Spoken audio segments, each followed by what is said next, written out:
پاکستان کې د اسلامي امارت استازي ویلي چې تورخم کې موجودې ستونزې به ډېر ژر حل شي. په سلامونو مو هرکلی کوم، زموږ یوټیوب چینل ته پخیر راغلی. که غواړئ په بشپړه توګه معلومات ترلاسه کړئ نو ویډیو راسره تر پایه وګورئ. وروسته تر هغه چې پاکستان ته تلونکي افغان سپین په تورخم کې د سختو ستونزو له امله ځان وژنه وکړه، په اسلام آباد کې د افغانستان د سفارت سرپرست سردار احمد شکیب په مشرۍ د اسلامي امارت یو پلاوي تورخم ته سفر کړی دی.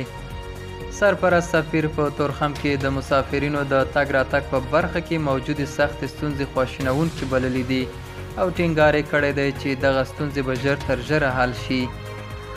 د یادونې ده چې له څه مودې راهیسې نه یوازې دا چې پر ډیورنډ فرضي کرښه باندې خلکو ته هغې غاړې ته د اوښتو اجازه نه ورکول کېده، بلکې له هغې غاړې هم هغو افغانانو ته د راوښتو اجازه نه ورکول کېده چې ویزې نه لرلې.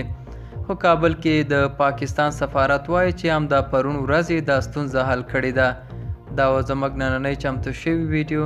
تر بیا ښه وخت، ښې چارې.